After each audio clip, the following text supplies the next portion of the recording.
Number 14.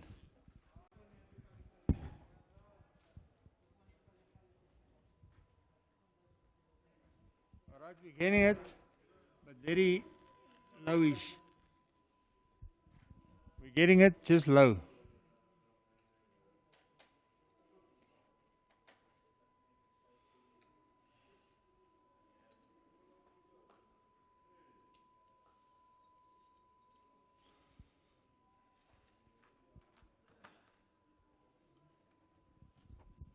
Just change this one better.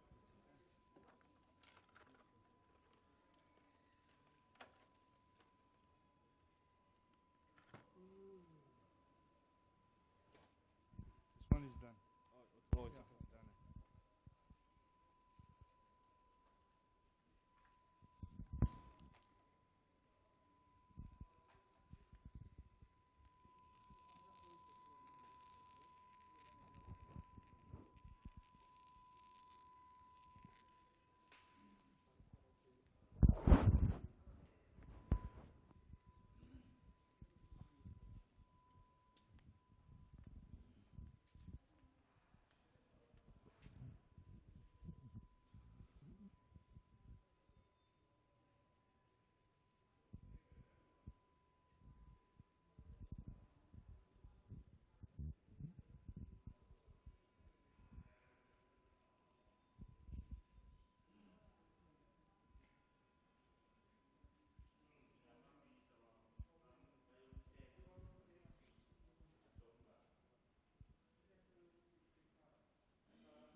Oh, the presenter is supposed to sit there. It's fine. It's all right. They first was there, then they said yes. So Okay, okay, the panel.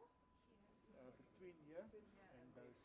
Okay, I'll take maybe this one. I think they will start with me and then the rest. Okay, all right. Where is our presenter? You can, I think that Ambassador of Cameroon will be there. You want to mic up? I'm waiting for the presenter. Okay, I haven't done it before. Oh, you didn't? Okay. You know what? Just keep this. That's for the presenter. And the IB is for the presenter. Yes.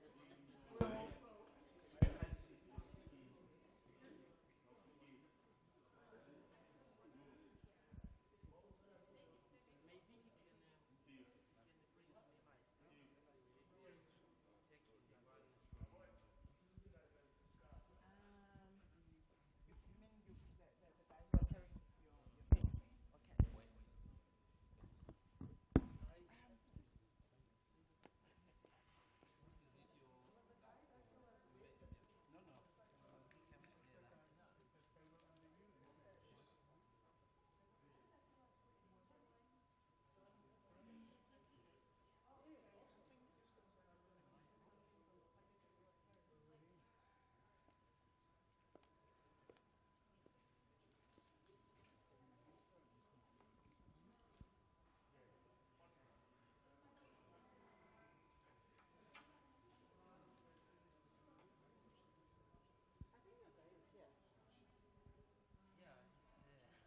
Okay. No, no, you can get your things from him.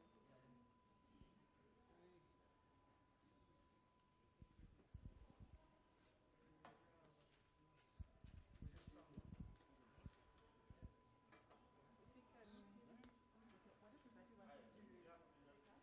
Because also remember, we're taking some footage for TV, so it doesn't just decorate. Okay, that's all right.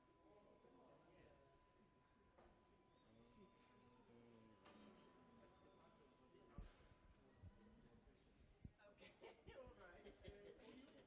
We would hear anything this side. Anything at all. Even if it's a little, see. Even if it's? Very little, because we're hearing nothing at all. Oh, like one, you know. You can my voice. Oh my gosh. Yeah, not necessarily. What's happening that side? Yeah, you should be able to. Normally better when I'm wearing no.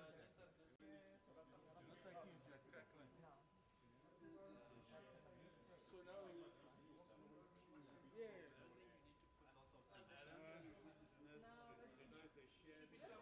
Maybe two things. That's the Well, but there isn't. No. Okay. We're still waiting for the presenter. Between Lesedi and yourself, one of you has to signal that side. Ideally, you should stand here and signal him so he knows. Yeah, sure, sure. Okay, sure. Okay, sure. Okay. Okay. Morning, sir. Sorry, sir. Sorry, sir. The director is asking if you could please remove this. The flag is just fine. Sorry? The director is asking if you could please move this drum. He's asking me for the Leon, I'm gonna turn this off for now. Yeah.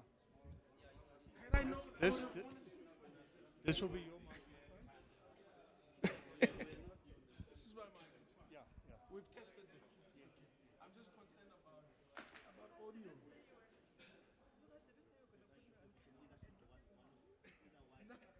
Amy, I had to call.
Can you hear me, Anton? Yeah, he's just speaking. So I'll get him to speak on the mic.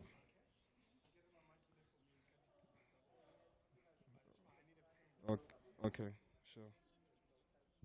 I can hear you. Tell him I can hear him. I can hear you, my man. Yeah. Say again? I can hear everything except for what I need, the music from the studio. Remember, for me, it's a radio show still. I hope you understand what I'm saying. Africa is celebrated with song and dance. Yeah, but my job is to do a radio show. No, I can't hear the music. And the audio from the guests, how you guys doing? Great. So you're able to hear audio from the guests, right? Hello?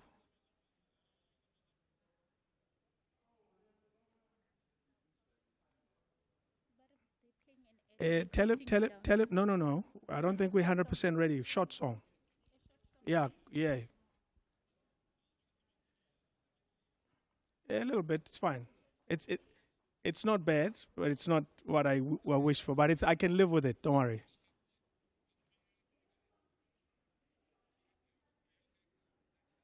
We're gonna play a short song.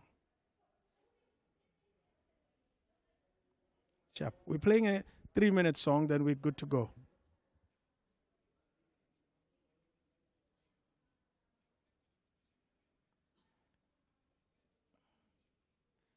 Wait a minute. We've already went for commercial break on radio. We know we're hoping. Actually, our plan is not to have a commercial break during the discussion. Yeah. Cool. Okay.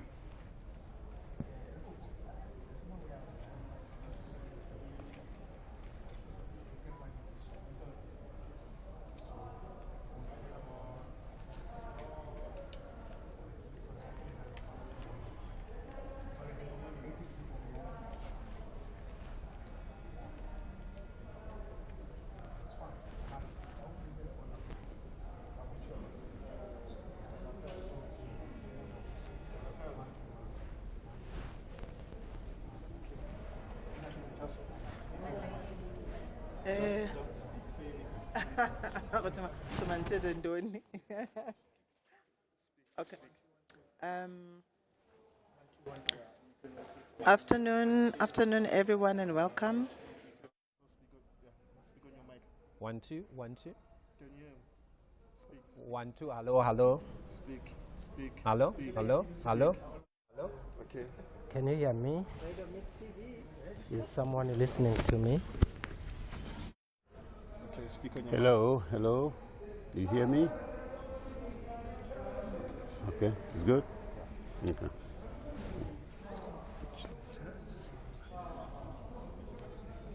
Yes, can you hear me, Anton?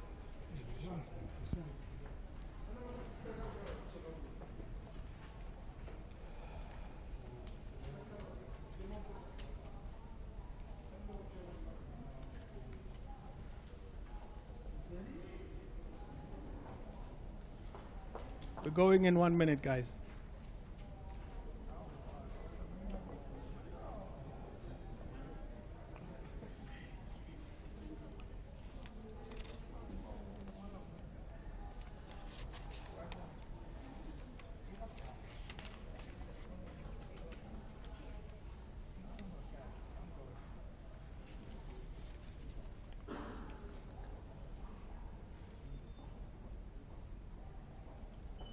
Radio 2000, our music, your memories, celebrating Africa Day right here at the SABC. As our G of radio says, as TV meets radio. Because right now you are seeing us on our YouTube channel here at Radio 2000. We're broadcasting from the foyer at the SABC. It's a full house. We brought Africa together today. However, I would like to cross to our G of Radio, Nada Ochela, just to give us a better sense of why the importance of celebrating a day like this. How you doing, ma'am? I'm very well, David. Thank you. Thanks for having me. How are you? We appreciate it. Thank you very much. You know, we do this every year, at least for the past 5-6 years. It's Radio 2000. It's very different this year. You know, COVID considered. And that's why we don't have the crowds. We don't have the food. Remember how we used to do it? I miss the food, eh? We would invite different countries from across the country, across Africa to celebrate with us. And we decided today, you know, to do it low key. We have our guests from Botswana, from Cameroon, Burundi, and Morocco as well. I'll come to you. I hope you don't mind. I put women first. No problem. Yes. So, ma'am, tell us the importance of a day like this, and us as SABC and Radio 2000 in particular celebrating this day. It's a very special day for us as the SABC, because as a public broadcaster, we must always lead the way.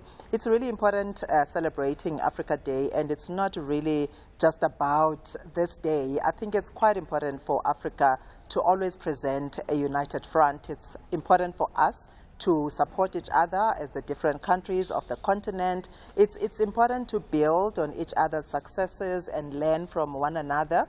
And so, you know, if we had our way, we would be doing this every single day of the year. But Africa Day is just a day that we set aside, you know, to remind each other of the importance of our different roles in ensuring that Africa moves forward. Absolutely. You know, Africa moving forward, cultures coming together, sharing of knowledge, and those become some of the pillars that will take us somewhere as a continent. You know, and we certainly hope in celebration of Africa Day today, it leaves a lasting impression on a lot of South Africans, even if it changes one person to realize the importance of Africa working together. I hope you don't mind. I want to give you an opportunity to say your last words, really speaking to Radio 2000 listeners about the importance of this day before I move to our distinguished guest. Today, you're not that important to me, unfortunately. I apologize for that. I really, really don't mind. I don't mind sharing the stage today with my brothers from Africa and everyone who listens to Radio 2000. I mean, Radio 2000 has been that station that we use to reach Africa, because the station has such a wide reach. We also have, you know, our station that broadcasts to Africa, our international radio station, Channel Africa, working together with Radio 2000 today. And our focus really this year is the coming Soccer World Cup. And we're highlighting, you know, all the countries that are participating, because we also know that sport is also a very big unifier. And Radio 2000 being our flagship sports radio station, it has to play a pivotal role in that. So, you know, keep listening to Radio 2000. There is so much more that the station is going to be bringing you, working together with other SABC radio platforms in ensuring that, you know, we remember and we all support each other. Thank you so much, ma'am. I'm going to make slight changes to the set. I hope that's okay with you. We're going to bring Excellency from Botswana, who's going to take your seat. And while we're transitioning to that, because we're also on radio, we'll be playing a song on our radio station. Let's move to it's Radio 2000, Our Music, Your Memories, celebrating Africa Day today. Let's move to a quick song.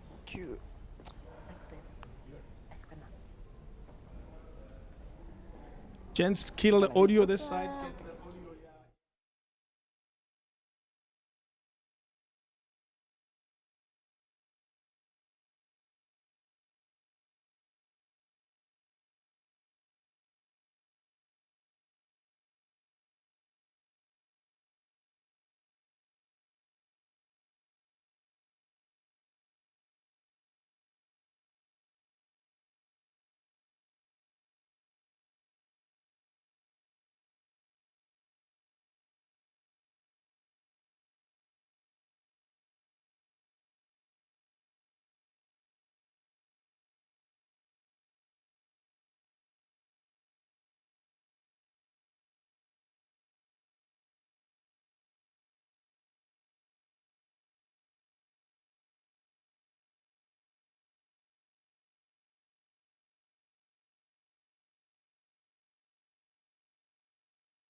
Studio 2000, our music, your memories. Buyele Kaya, Tembisile. We're connecting both our YouTube channel together with our radio channel. We have with us representatives, and not only that, but also excellencies right here in our makeshift studio, advocates for peace and unity for South African countries. J.M. Busha, please introduce yourself a little bit and give us a sense of the type of work that you do, and how are you, sir? Very good, and I want to first say thank you to Radio 2000, SABC, for really bringing Africa together. Africa Day, 25 May, is celebrated every year in Africa. It's a holiday, but I think our government here has actually tried to bring it to the people of South Africa. My name is Joseph Busha. I'm the founder of J.M. Busha 54 Races for Peace and Unity in Africa. And our role really is to promote peace, to try and bring Africa together. That without peace, there's no social development.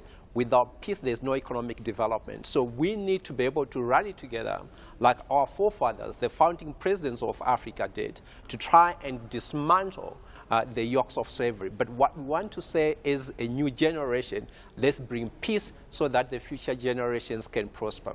Absolutely. You put it so well. Africa's history is marred with all sorts of conflict. However, the future of Africa should be that of unity. Thank you so much for being here with us. From Botswana, me lekai. I like it when the Tswana people say ra. So give us a brief background of the importance of Africa Day to you and the people of Botswana, and you being here in South Africa as well, and introduce yourself as well, man. I'm Tsenolo Mujise. I'm High Commissioner of Botswana to the Republic of South Africa, meaning that my role here is to promote relations between Botswana and South Africa. And I want to emphasize that because when we talk African unity and African peace and security in Africa, the building blocks are relations between individual countries. So I believe that by promoting relations with South Africa, I'm providing a very solid block towards the development and unity of Africa. And Africa Day, of course, is very important to us, not just in Botswana, but every African, because it reminds us of the day when our forefathers decided that this was the best thing to do for our continent. And most importantly, it gives us an opportunity to look back as Africans and ask ourselves if we have lived up to the ideals of our forefathers. So it's a very important day for every African on the continent. So much, we appreciate it. From Burundi, how are you, sir? And please introduce yourself, and again, the importance of a day like this in celebration of Africa Day. How do you reflect on it? Thank you so much. My name is Alexis Bukuru. I'm ambassador of Burundi to South Africa and to the region. I thank you for inviting me here and for thinking of this day. For me, when I got the invitation, it was like a reminder, as my sister here mentioned. It's a reminder of thinking about what is Africa, where is Africa coming from, where is it going, where shall he or shall she, where shall Africa go, what is the destination, what is going, what is that has to be done for Africa to be who Africa must be, and what is our role. Thank you. Thank you very much. You're poking at very important questions. I must tell you, it's when you're asked honest, important questions, sometimes reflecting is not an easy job. Let's find out. We're putting this entire responsibility on your shoulders for you and Cameroon to reflect on us and answer those questions. Maybe. Do the best you can. How are you, sir? I'm fine. Thank you, David, and Radio 2000 and SABC for inviting me here. And happy Africa Day to you and to all our listeners. I am particularly happy to be here today on Africa Day. When we celebrate this day, we are celebrating a whole history and hope that is embedded in the day when our leaders founded the Organization of African Unity that subsequently became the African Union. It was about the dream of a strong, integrated Africa, not just an independent and free Africa, but an Africa that is integrated, that has social cohesion among its various peoples. And I know that social cohesion is one of the themes that you are raising in this beautiful talk show, The Royal Playground. We in Cameroon celebrate Africa Day, believing that the day invites all Africa, all African countries, to move in the direction of Cameroon, a nation that experimented in building African unity in a way that transcends the colonial boundaries. Because we have a double heritage in English and French, and which was bequeathed to us by our colonial masters. We have successfully transcended those cleavages. It comes with challenges, but those challenges, our country is facing them with faith and fortitude, and we're making great progress. And I hope all of Africa gets the inspiration to move in that direction and avoid conflicts, avoid all separatist tendencies that weaken us. Thank you very much. Well captured. And I want to go back again in the same direction and go again to Sir Alexis Bukuru. When we stand on the top of the highest mountain in Africa, we're very lucky to have it right here in Africa, and we look to the future of our continent. What should preoccupy us the most, in your opinion? Thank you. What I didn't mention is that I have also studied conflict management. Then when a conflict appears, we have this attention on curing, on healing what we see, but we forgot about the root causes. Then we have also to go back to the root of Africa. If I can recall Lucky Dube, here, back to the root. For me, when we are talking about Africa, back to the root, it's to go and reflect and meditate on what the fathers of Africa, as you were saying, as my brothers and sisters were mentioning, an example of Mandela, we go back to the time of colonization. We need the rebirth of those minds, because I believe and I hope and I can demonstrate that Africa has everything that is needed for Africa to be Africa, for Africa to move to the top of the mountain. So challenges, as my brother said, they are always there, but we don't need to be afraid of a challenge. We face them with the hope of overcome them, and then only that when we go back to the root and think how our grandfathers did and try to imitate them, only that way will lead us to the top of the mountain. Absolutely. Thank you so much. Memodise, we talk of a future that is young. South Africa is a very young nation in terms of the demographics. You find some of the youngest, highest number of groups, you find that they're young people. What do we say to them today to inspire them? I'm over 40. I may not look it, but I am. What do we say to these young folks who are coming up to say, Africa is yours, Africa is in your hands. Truly, you're the future leaders of our country. How do we inspire them?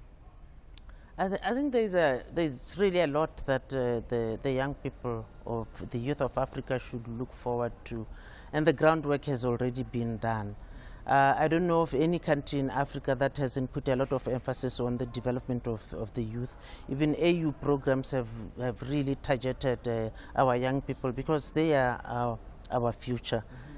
And I know that we have suffered a few setbacks on the continent. The most recent one, of course, was as a result of the COVID pandemic. And it has impacted young people more than the rest of the population. And the fact that African governments have come together, of course under the leadership of your president, to ensure that Africa does get the necessary assistance that it needs to get out of the ravages of the pandemic. The vaccine issues, to make sure that we do get vaccines. So I can only say to the young people, the youth of Africa, that the future is really bright. We do understand that there have been quite a number of setbacks that have impacted the youth more than the rest of the populations. But efforts are being made to bring the youth to the forefront. Absolutely. We're streaming live on our YouTube channels, Radio 2000, and also we are live on radio as well, it's Radio 2000, and we're happy that we have this important event really celebrating Africa on Africa Day with you. And let me move to you, Busha. It has to do with the peace. Peace can only be achieved when people's stomachs are full. It's very tricky to talk of peace when we haven't eaten. And that's why South Africa is a clear reflection of that with the unrest that we saw last year, where it's easy to justify it from an economic perspective. How do we try so hard to achieve peace in Africa, having such challenges that are so obvious, they're so glaring? Africa is still one of the few continents where people die of hunger. It's not an easy thing to achieve. However, let me hear your take on it. So peace precedes love and everything. That's the first point. But second, I think what I want to highlight to the young people of Africa, 6% of Africa's population is youth, is that you inherited the best in the world as youth. The youth have inherited land. The youth have inherited resources. So what we want them to do is to be innovative and imaginative, to make sure that they are at the forefront of innovation. They are at the forefront of the fourth industrial revolution, so that they are able to create new industries for us to be able to ensure that our young people find employment in Africa. It has been quite sad over the last few years, where you see Africans drowning in the seas, Mediterranean seas, trying to cross into Europe. And the example you're giving, of our unrest here last year, it's quite sad to see people just going to shops and looting. That's a result that they do not have the means first of production, so that they are able to earn an income. But I think we need, as senior leaders, to be able to create the environment for them to flourish, but to lead by example, so that whatever baton and the inheritance we think they have, they're able to harvest it. So I think we need to really be able to come together, to be able to show the leadership, the founders, as we said earlier on, of African unity. In 1963, they were able to come together because they had one common objective. And so today, what must bring us together is the fight against poverty, the fight against unemployment, and also to just make sure that Africa is stable. We don't want to have a coups in Africa. I think the days for coups are over. We don't want to fight insurgencies all the time, because it destroys lives. So I want to call upon the youth that let's get away from social media. Let's get into the classes. Let's get into innovation hubs so that Africa can be better. Thank you very much. I will come again. However, we have very little time because we have to finish our program at 2. However, I'm going to give you the burden of unraveling this mystery that I have.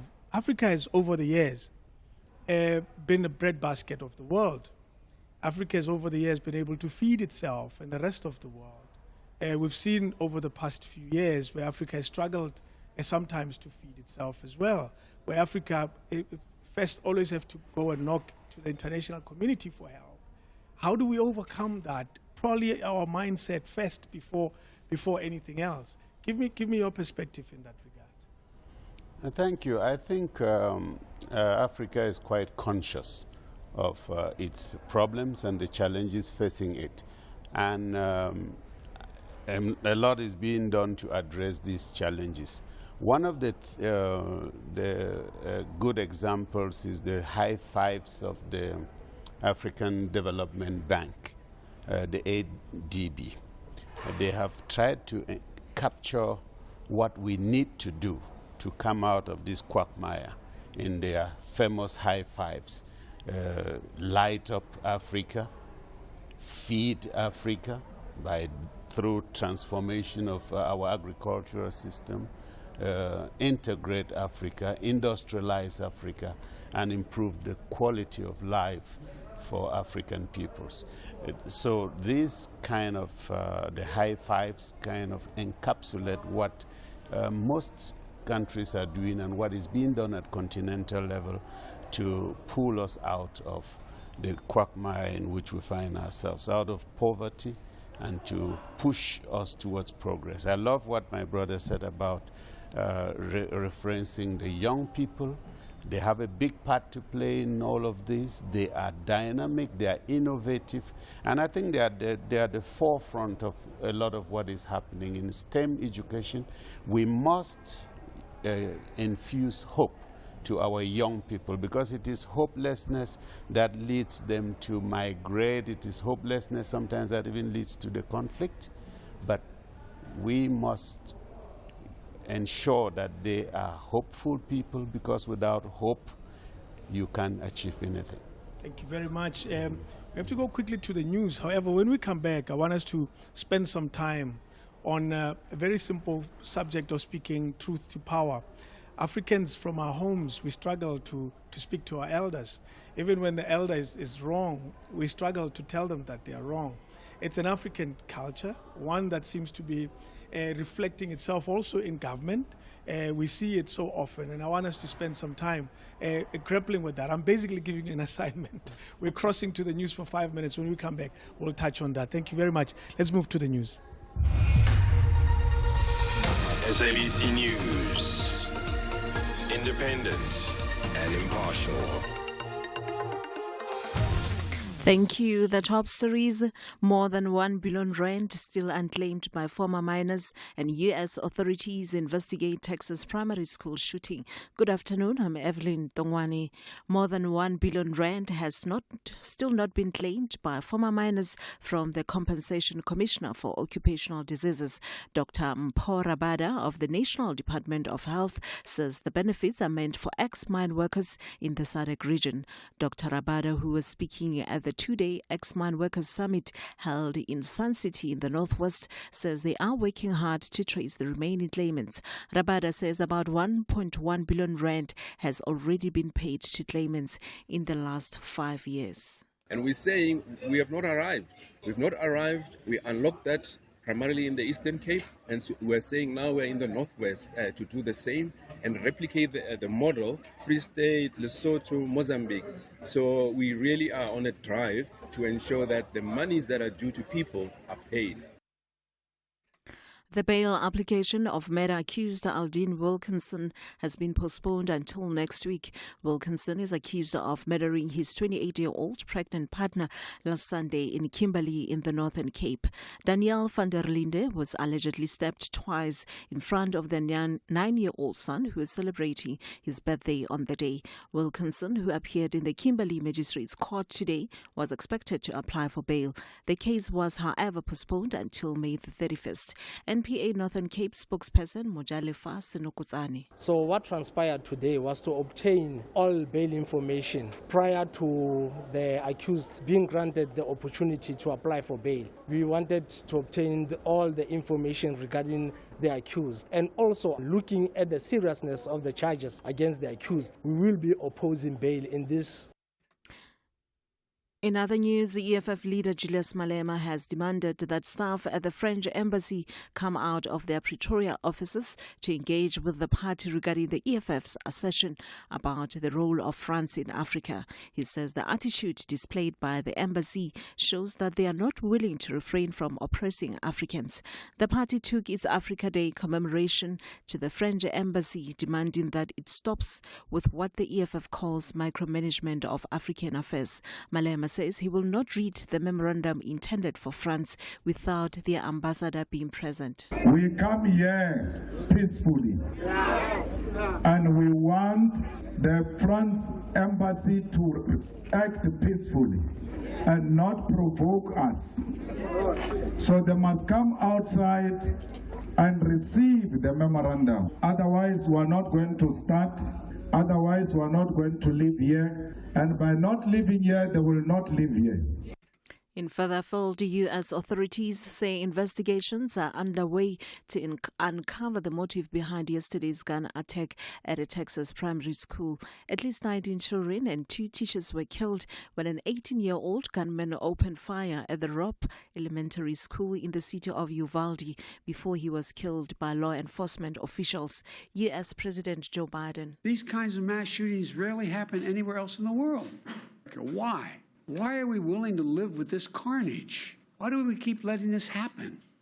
Where in God's name is our backbone to have the courage to deal with it and stand up to the lobbies? It's time to turn this pain into action. For every parent, for every citizen in this country, we have to do more. And finally, on the markets, the rand is trading at 15 rand and 63 cents to the US dollar, 19 rand and 51 cents to pound sterling, 16 rand and 67 cents to the euro. On commodities, gold is trading at $1,854 and platinum at $945 per ounce, while Brent crude oil is at $115.07 a barrel. The top story this hour: more than 1 billion rand has still not been claimed by former miners from the Compensation Commissioner for Occupational Diseases. For Radio 2000 News, I'm Evelyn Tongwani. More news in the next hour. SABC One tackles toxic behaviors, toxic relationships, and toxic love on our brand new show, Roxic. Every week, the series will provide a platform to speak up to those who have suffered in silence in their relationships. Our host, Dr. Betta, offers psychological and emotional healing to our guests. Interventions on Lock with Roxic, every Tuesday at 6 on SABC One. Mzansi, for sure. Radio 2000, our music, your memories. 5 after 2 is celebrating Africa Day today. We'll be carrying on with those interviews with our guests. However, I have to tell you this important message. One SMS could make a big difference. Really, I mean that. It just all you have to do is SMS out to 37221, and Outsurance will call you to try and save you money on your car insurance. If they can't, ask for 500 rands. SMS, make sure that you SMS out to 37221. Do it now. Outsurance, license, insurance, FSB, T's and C's apply. There's more coming. Our resilience as a nation has gotten us through some of the most difficult times. But after suffering so much loss, how best can we move forward? Let us work together to restore what we've lost. Catch Daily Teta on SABC One every Monday to Thursday morning from 10:30 to 11:30. Shift the narrative and take charge. SABC Education, enriching minds, enriching lives. Congratulations to one lucky winner who bagged over 126 million rand on Powerball last week. Play for your very own millions this Wednesday. Over 43 million rand in total estimated jackpots. Play Lotto for an estimated 5 million rand. Lotto Plus 1 for 29.5 million rand. And Lotto Plus 2 for 9 million rand. Now in store or on your computer at nationallottery.co.za or by phone on our mobile app, cell phone banking, or simply dial *120 *7529# for USSD. Panda Pusha Play. Players must be 18 years and older. Play responsibly. eTuba is the proud operator of the National Lottery.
Radio 2000, Our Music, Your Memories. We're live on the radio and also on our YouTube channel.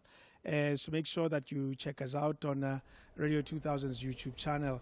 We are hosting, our friends from Africa, really from the rest of Africa. We have Burundi, Botswana, Morocco, and we also have advocates of peace, unity in the Southern African countries, and our guests here today.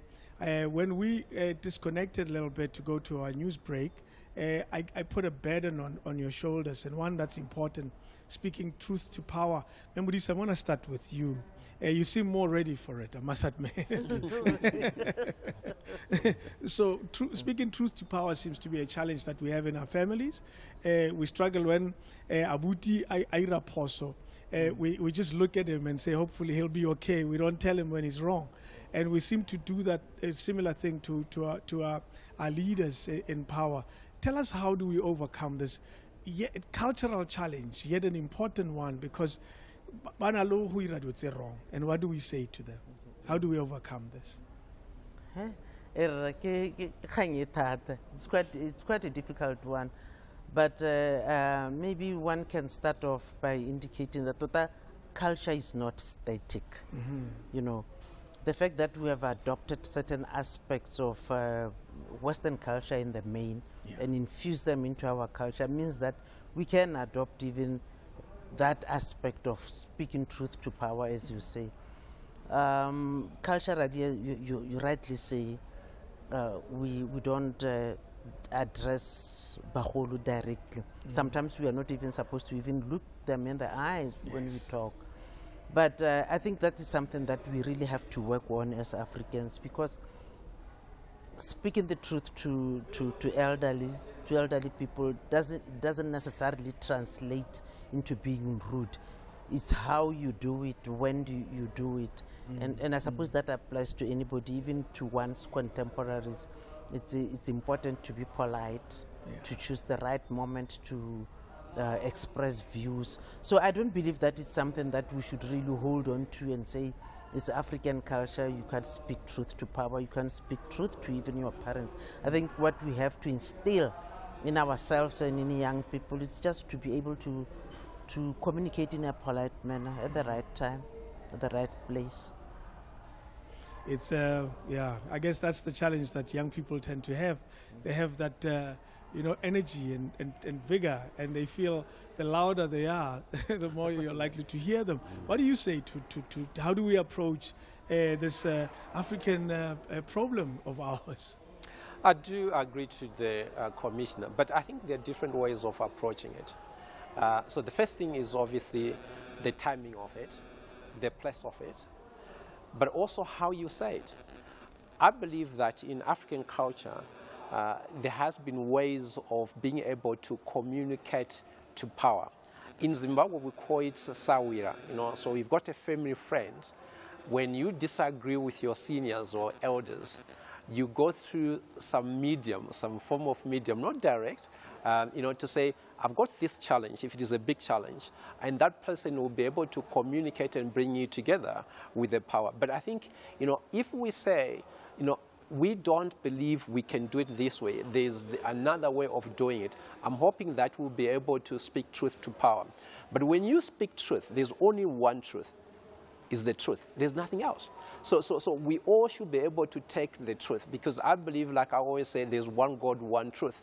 And I believe that when we start communicating honestly to each other, with respect and mutual respect, I think we should be able to speak to power, truth to power. And that is also possibly, kind of delayed in the issues of our young people having the self-esteem and confidence to be able to take the world, because they are always scared. Yeah, it's a challenge. I'll move it to say Alexis Bukuru in Burundi. How do you speak truth to your power? Well, they have said a lot of that, but I want to talk about the other side, which I am afraid of. On the contrary, we are afraid that our young people don't listen to us, don't take much time to hear, to listen to people as it used to be. And this is a consequence of this technology, you know, communicating face to face has become a big problem. When it comes to the young people, it's something else. And as we were saying, we have a quite big number of youth. In Burundi, we say, inyoni iguruka yishikirigi isunzigiti. A bird, when it flies, it targets a tree. The tree, who is the tree? Is the mature people. But now, the problem of young people today is to miss that relationship, that communications that existed before, to learn the wisdom from the parents. They think they can do it by themselves. But we are lucky that you are there. This is also a way of handling the issue, because I'm sure they are going to listen, and I quite understand that some will criticize, but others will get something. So as they said, it's about how the respect that characterized us. You can even ask your father, the power, in which way? That's the problem. Otherwise, there is no disconnection between the young and the power. There's no disconnection between the young and the old. Africa's history, and I use South Africa in particular. We celebrate Youth Day in South Africa on the 16th of June. We celebrate it because on that day, young people said enough is enough. Young people stood up and said, we will not take it. And they used what is today considered as rather aggressive means to do that. It was a peaceful march that was met with an aggressive reaction.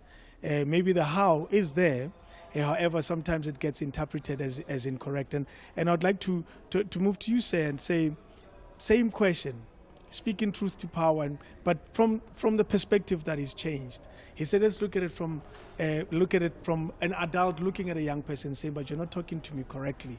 How do we teach the young to speak in a way that they should, because they think that their aggression and their loud voice is the only way we can get the elders to hear us, because sometimes the older we get, the longer we take to make decisions. Absolutely, and I agree. I couldn't agree any more with him. That truth to power should be balanced with truth to the people. There are avenues for speaking truth. There are avenues for communicating in our societies. In my country, since the 1990s, a series of laws called liberty laws were enacted by our government. That led to freedom of association, freedom of press, and the democratization of public life in Cameroon. Yeah. And that has given rise to a flourishing of a lot of media houses, and people are speaking, young people are speaking. If you listen to Cameroon media, you'll be surprised at how they address the powers that be. They even insult and so on. And so there's a lot of freedom. There are avenues for speaking. Now the problem is, as my brother was saying out there, what are we saying in the conversations? Is it just the loud voices, or is something that is valuable that is being said? Our young people must listen, because the mistake they tend to make is to think that the trouble with Africa, the problems we face are with the authorities.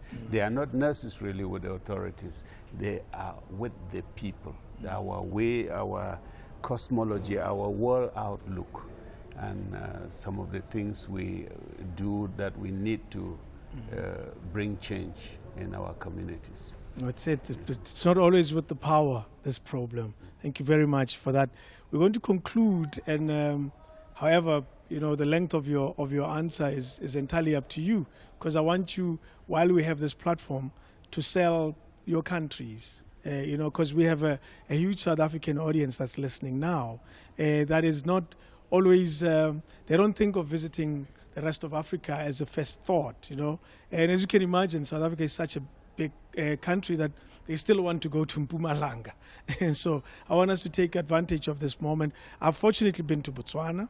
However, I haven't been to other countries. I've been to a number of countries. Unfortunately, not any of the ones that are represented today. So maybe I'll take this opportunity, we say, sell Botswana to South Africans that are listening to us now. Hey, it's going to be a very difficult sell because, as we said, an average South African will have been to Botswana. But I've always felt that most of them, when they go to Botswana, baya Gaborone, baya Lobatse. I've been to Muchudi, though. Oh, baya Muchudi. those are the outskirts of Gaborone, as it were. But we do have a jewel in the Okavango. We have I'm sure you all know that we have some of the best wildlife in Africa. Yeah. I always want to say, especially in Southern Africa, if there's anything that we beat the rest of Southern Africa on, it's the wildlife. We have some of the most progressive wildlife conservation policies. Wow. And as a result, we have the largest number of elephants on the continent. We have the largest number of buffaloes. I mean, almost all the big five. I can, with tongue in cheek, say that we have the most on the Southern African You're hearing, region. so you need to compete. And of course, we do have very nice people. South Africans can attest to that. We have very nice, welcoming people in Botswana. So we always want to encourage people to come to our country to enjoy whatever we have on offer. We have the best beef on earth.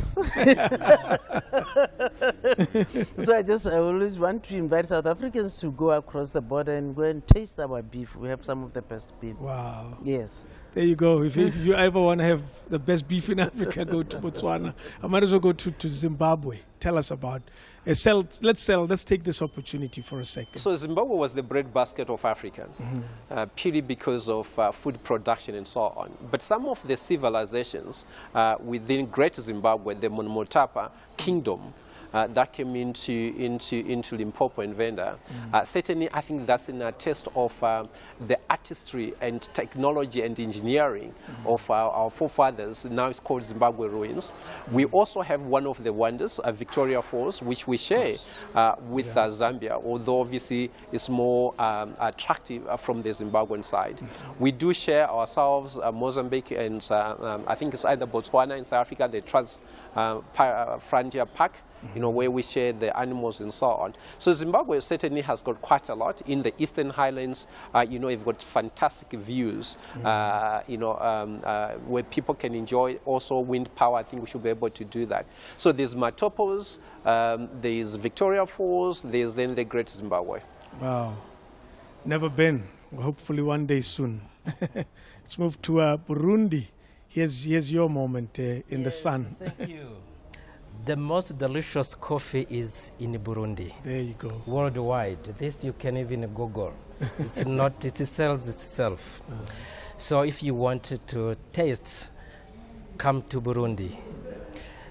The most beaches in a landlocked country.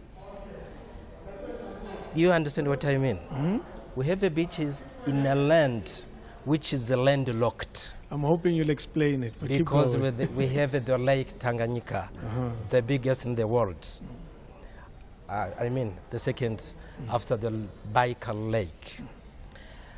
So we have also waterfalls. Amazing. I see you're looking at the Zimbabwean. Yes. You're competing with their waterfall. And then we have the drum. Even UNESCO can approve it. They are the best. I think during this month, you will watch some of our dramas, or just go and Google Burundi dramas. You will find them amazing. Then let's share the value of Ubuntu. We also say Ubuntu in Burundi, but we have a heart of hospitality. You are welcome to Burundi. Thank you very much. I noticed your bird is also Nyoni. So the languages are very close, clearly. Cameroon. My association with Cameroon is always soccer. Unfortunately, Yeah, it's so limited. And I'm embarrassed to say that. So tell me about Cameroon for me. Yeah, let me take the cue from you. You know, all over the world, not just Africa, when they hear the name Cameroon, they just associate it straight with soccer. And we're proud of that Cameroon was able to contribute pretty much in the evolution of African soccer, giving us in 1990 when they got up to the quarterfinals. Roger Milla, yeah. With Roger Milla and in the Italian World Cup in 1990. And I was happy to be on the field with my president, President Biya, Wow. who was personally. And yeah, but Cameroon is much more than football, you know. It's a land of great diversity, 250 ethnic groups, 200 different languages, which sometimes makes our governance a little bit difficult, but we're holding it together. And we're exploiting the diversity from north to south, to east to west. You can't believe the diversity in food and fashion, in the cuisine, the ndole, the crevettes, the achu, the eru, everywhere. Our food and the flavors are simply wonderful. The fashion, you know, I'm sure you've seen Cameroonian fashion parading. They're the most fashionable here today. Exactly. You can see, and our art is something that is incredible. But it's a land of great diversity, great forests, the rainforest, land of wonderful prairies, savannas, and of course we have, like in the other countries by my colleagues here, we have wildlife, we have a lot of natural parks, you know, we have a gorilla sanctuary as well, and so much. We have the ocean there is a lot to see in Cameroon, and come and visit Cameroon. By the way, the name Cameroon came from Camerois, which is Portuguese for shrimps. So it is one country in Africa that got its name from shrimp. So those of you who love eating shrimps, it's a delicacy. But it also means come, there's room for you. Come and invest. Cameroon. Thank you so much. It's been quite insightful to hang out with you today on our radio show. It's out of our normal way of doing this show. We're streaming also on YouTube, and it's been a lot of fun. Representatives from Botswana, Burundi, Cameroon, and also advocate for peace and unity from Zimbabwe. Thank you so much. I really, truly appreciate it. It's been incredible. I appreciate it. Well, let's all agree together say Happy Africa Day. 1, 2, 3. Happy Africa Day. There we go. Thank you again, Thank you, everybody. Dave. Thank you so very much. I appreciate it. Thank you. 2000 is back for another season, and we're taking you along for the ride. Our Saturday team has got your weekend covered. Irma G kicks off your Saturday from 6 to 9 a.m. on The Weekend Flavor. Need some more? Reggie Philander, Masa Kent feeds you the weekend brunch, 9 to midday. Introducing Rude Boy, Paul Mnisi, taking you through space and time from midday to 3 p.m. with music.